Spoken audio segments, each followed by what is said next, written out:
Hello, Santa Clarita, and you are listening to the Doc and Doc Show. And this is Dr. Judith Curts. I'm the sex doctor here, and I am here with my handsome colleague. Handsome to die for, Dr. Gregory Jenkins, and he is the MD, so he can tell us everything about health, and I can talk about sex and relationships. And, you know, just because I'm called a sex therapist and I have expertise in that, I see people just for regular relationship issues. Of course, generally we get to the sex stuff because that's fun. You know, why be in a relationship if you're not going to have sex? You're right. I agree with you. But, you know, in my office, I don't really ask about sex very seldom, unless the medicine's having some sex side effects. It doesn't really come up for me for sexual health. And I've twice I've asked people about it, and nobody wants to talk about it. I'm surprised. I'm really surprised. And I have been to other physicians who don't ask. Mm-hmm. And it always surprises me, you know, that maybe right. You say, hey, how's your sex life? Technically, it's the very best thing to do, but I guess I'm just resistant to talk about that. Are you scared? No. They might tell you something kinky? Probably not too scared about that. You're not scared? Because, you know, it's a good thing, and they could be worried about something. I think it's a great idea. Right. You're probably right. Maybe we should start. All right. We're going to start on that. You're going to start. Now, the next person you see will probably be, you know, who knows? There you go, Dr. Judith. Yeah. I mean, I think that's why we're doing the show. One of the reasons is to talk about healthy sexuality. And last week, we answered a lot of our listeners' questions, and a lot of people responded and said, that was really good. I could relate to that. So we're going to keep doing that today because 1 hour last time. Actually, it's about 40 minutes. 44 minutes. Is it 44? Yeah. Okay, you're going to have to carry that 4, okay? Okay. Okay, because I'm going to be dead 4. silent. Yeah, It's going to be you. So, anyway, hey, what'd you do this week? You went to San Francisco last week. I went to San Francisco, this wonderful organization called the Physicians Organizing Committee. And it's a nonprofit. It's in San Francisco on Sutter.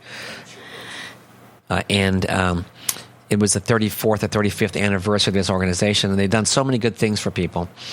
I was telling Dr. Curts earlier that they fight the big boys in medicine. You know, medicine's a huge business. Yes. So what they've done in the past is they would help the people in the hospital to make sure the hospital does not close down. Oh, love it. They've also helped people where a big corporation buys the small little Medi-Cal hospital. It's all basically free patients. I mean, they can't pay. Poor patients. So the big company would buy the hospital and remodel it and then move it in as a newer hospital. But they're kicking out all the people with no money. They're kicking out all the people that are on Medi-Cal and pensions and things like that. So they go after the big boys in medicine. So and they're really successful, and they don't really try to sue anybody. What they do is they find out what kind of regulations there are and how you go about proving they're not following those regulations. So they let the government be the bad boy. It's time. Yeah. It's time. I'm really glad to hear. And another thing that you told me that I was so impressed about this was that you didn't go to some, where all the physicians go to the Ritz and have this big steak dinner or something. All of the food that you all had, the food and wine, was donated. Yeah, the Presbyterian church there, they let us use their meeting hall, and the benefactors for the organization brought food. We had some Indian food, some Chinese food, and all these different kind of foods, and somebody donated some beverages. So that's how it is. And I was sitting next to this woman, Bonnie, and she's a realtor there. Mm-hmm. And I said, how'd you get into this organization? And she said, I was out in the street, and somebody walked up to me and said, would you like to donate to our organization? She says, what do you guys do? And then they told. And she said, and she's been in it since then for 10 years now. Wow. It's a great. I'm glad you did that. It kept you off the street. It did. Well, I was on the streets of San Francisco. Remember that show? Oh boy, yeah. Love San Francisco. Yeah. We've talked about that quite a bit. We are going to talk about questions that you all have, but if you're listening and you have a question, health, sexuality, your relationship, whatever you'd like us to address, please call us at 298-5487, and that's 298-5487. We will not bite. We will answer your questions as best we can. Sometimes Dr. Jenkins and I disagree on some of the answers. Many things, you're right. But that's okay. We'll talk about that next time. It makes it kind of, interesting and hot to disagree on things. I'm tomato and you're tomato. I am. You knew that. That's right. So, one question that I get asked over and over and over, and I'd like us to talk about is, how do you keep a long-term relationship hot and sexy and fun? And, how do you keep it without thinking about divorce as an out? And, how do you do that? Do you have any ideas as to how to keep, and let's talk about long-term. They say there's a 7-year itch. So let's say 5 or 6 years in a monogamous relationship, whether you're married or living together. How do you keep it interesting? Because we know that the honeymoon stage does not last forever. It's normal for it not to last. Don't expect it to last. Mm-hmm. You've got the wrong expectations if you expect the honeymoon stage to last. It's not going to. Uh-huh. Do you have any ideas? Because I have a bunch. Well, I think that sometimes as relationships change, yes, they change for different reasons. So after the honeymoon's over and they're married for some time, mm-hmm. the first thing that happens is eventually they have a baby. So they have a different focus. Yes. It's not so much on being loving to each other, but it's the children. And after the children leave, then it's how they do in college, if they go to college, what kind of job they have, et cetera, until they have grandbabies. So those kind of couples, I think, last for a long time. Those are intermediate milestones. Because they have those milestones and they get a sense of family, sense of mm-hmm. togetherness. And they like it. And, everybody, I would say 90% of people want and I call it a CIR, a committed, intimate relationship. Most people want that. Okay. And so when they come in and ask me, or somebody says, how do you have that committed, intimate relationship? And I say, are you willing to be sad? And they'll go, no, I don't want to be sad. I want to be happy because that would make me happy. That's not how commitment works. You have to walk into that relationship, commit to it, and close the back door. There is no getting out of the back door. Mm-hmm. You stay there. You stay there through thick and thin, through the having the children, having birth, death, all kinds of issues that mm-hmm. people have, education, money. How are we going to do that? And that's a real tough one for people. How do you do that? You're going to have some loss. You're going to have to look at yourself and say, what am I doing here? And question yourself instead of your ego mm-hmm. and be more globally focused than narrowly focused. That would work. I think that would work for people. But how do you get the message out? How do you get the message out? Yeah, with your campaign here. I'm doing it now. You talk about it, and everybody's going to talk about it. Think about it. And you talk to your partner about it. And if you're in a committed relationship, you really have to have the same goal. The same major goal is, we are here. We're going to work on this. You probably have some things in common. And you know what? Sex does dwindle some during the baby stage, the little kid stage.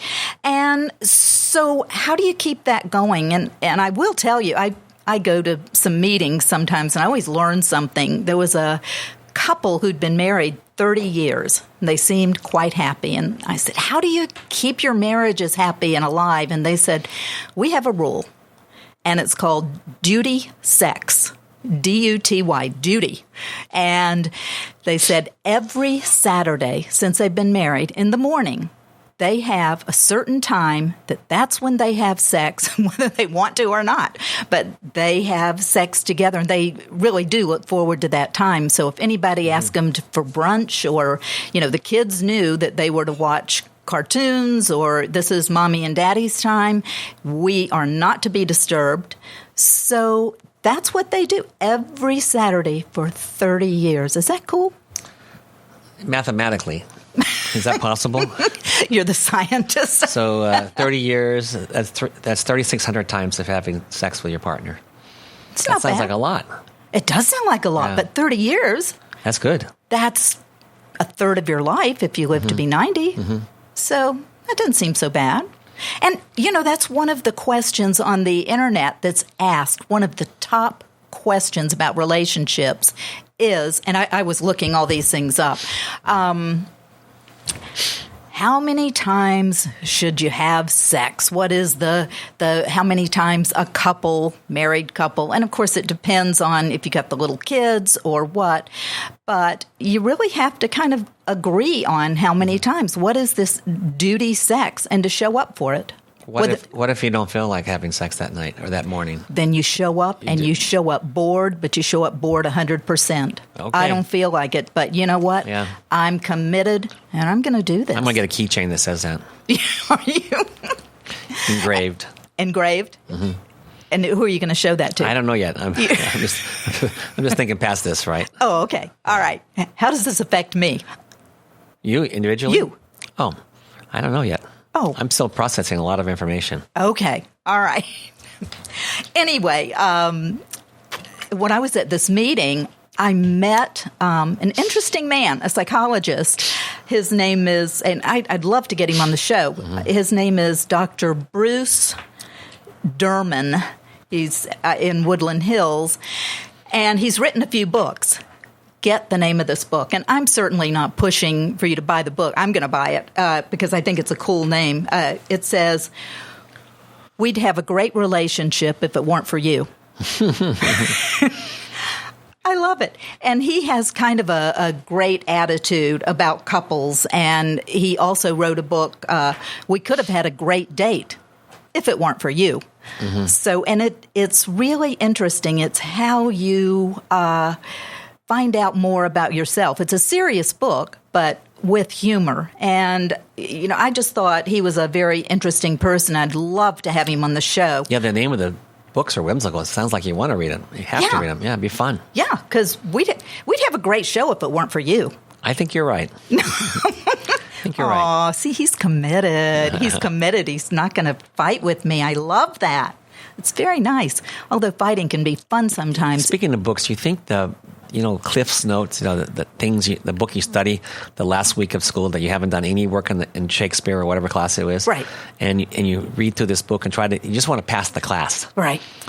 Do they have Cliff's Notes for couples? I think that's a great idea. Just like 15, 20 pages. You should have that. You've given me let's write one. Let's write. Let's get done. Yeah, and we'll put health and sexuality, just clip notes. Right. Everybody's into quickies right now. I'll tell you, but people are asking all of these questions that I looked up on the internet. Do you have any questions people are asking you?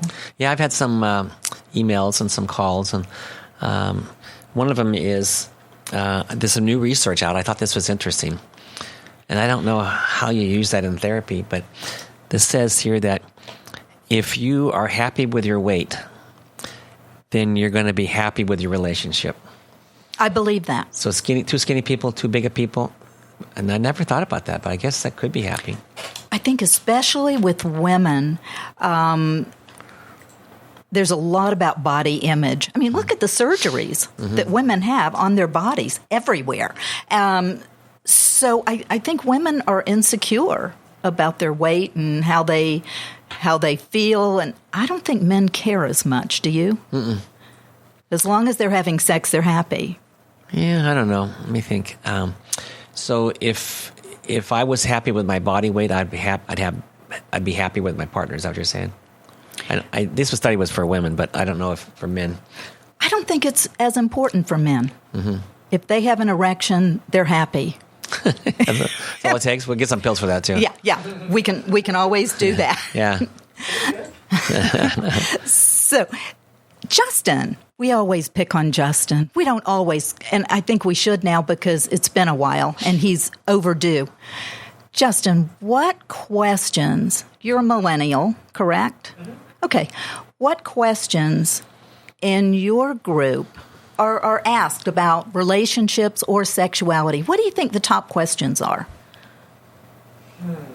with guys, Justin looks adorable today in his flannel shirt. Oh, stop. He does. It's blue and green, and it's just so cute. I think definitely, for starters, because a lot of relationships are starting online and through social media apps like Tinder and things like that. Yeah. I'm sure there's a lot of disconnect between women and men on how to move relationships forward, like taking steps. How do you go from just the conversation to moving things to let's go on a date, to going from dating to casual dating, if it's then exclusive dating. I know a lot of people get stuck in certain stages and don't know how to take things to the next step. Conversation and intimacy is so important in making a relationship work. And so with Tinder, I guess, as a therapist, I have an issue with that because I know there's a lot of initial attraction if they look good and if you're kind of attracted to that. But then you really do have to get into who they are, what they think, what they believe, what they bring to the table, what you bring to the table. It's tough. Yeah, we were going to actually have a show on online dating. We have to update that. We really do want to have a show on online dating. Yeah. And we'll get Justin. Have you ever done any online dating? You don't have to answer if you don't want to. Say it's personal. I'm sure the people in the back, and people aren't going to believe me, but no. You haven't? I haven't even come close to actually meeting a girl in person. I mean, I've chatted with girls online or through, social media dating apps, but I haven't even come close to actually taking that from a conversation to let's go out, let's meet.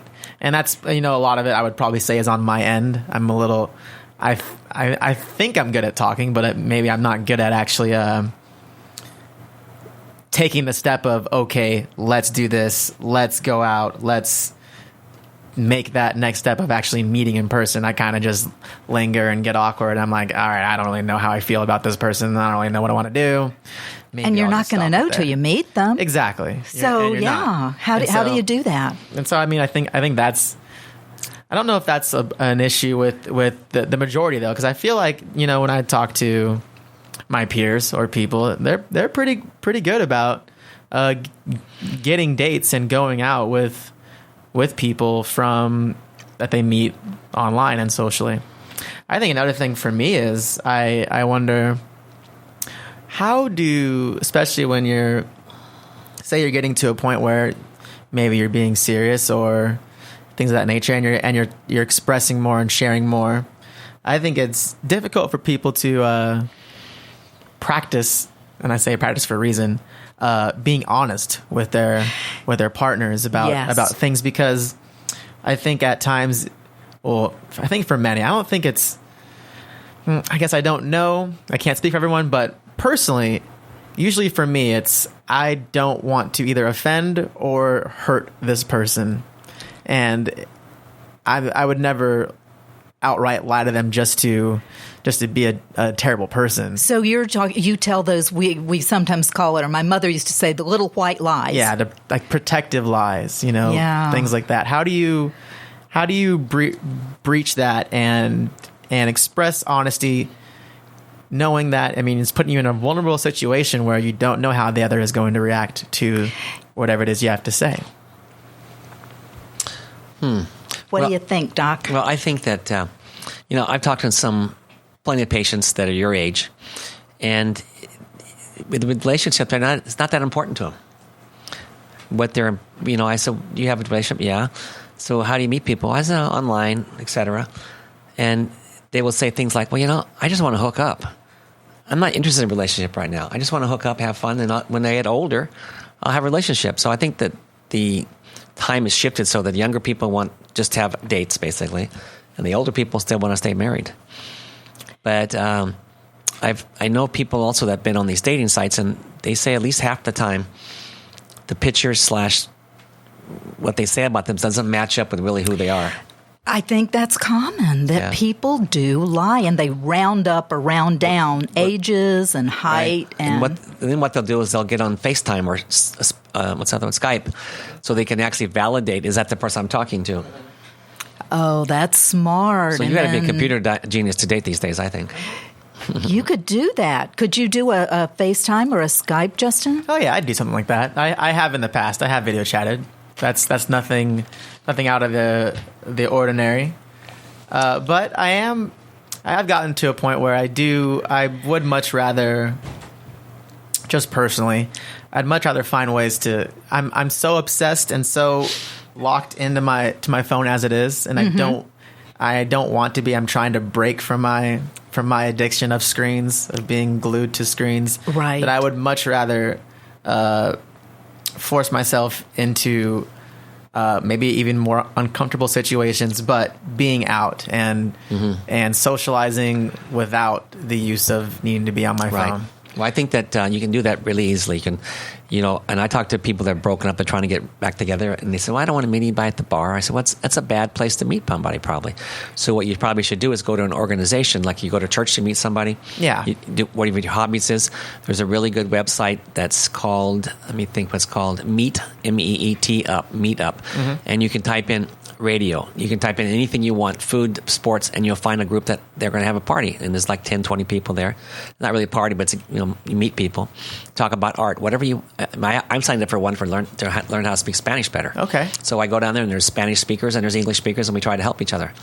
So if you do the meetup, you'll find somebody that will have the same ideas what you want to do. I agree, and definitely for me as well.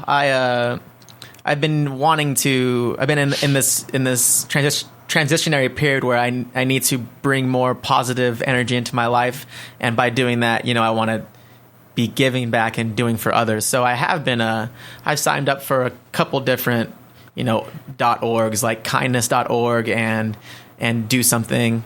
And so I do like to get into doing some more things that, being in groups with people right. that are just out. And what happens? Better. Yeah, and what happens on the meetup is that people have their pictures up there, so they say who's coming. So look, Bob is coming again. Yeah, Mary's coming again. So that cute girl's coming. Yeah. Well, you probably met him before, but it's an interesting. There's thousands and thousands of things that you can meet. Yeah. I like that. And I've heard that more and more, and I hope this is the big trend for people wanting to give more, wanting to be kinder. I think we've had so much unkind acts in the world for the past few years, for the past more than that, I'm sure, that I think it's nice that we're concentrating on kindness and giving and not just being, the narcissistic person. Hey, it's all about me. Exactly. And I think it starts there usually because we are so self-absorbed and we are so in rapture with our own issues and problems, and that if you can just step outside of that, you might be able to find something a little more fulfilling in your life. And it's finding a community. Yeah. I think so too. If you all have any ideas, we have to go to break, but if you have any ideas or you'd like to be on the show, if you're an online dater, we would love to hear from you. So please call us, 298-5487. You're listening to KHTS, the Doc and Doc Show.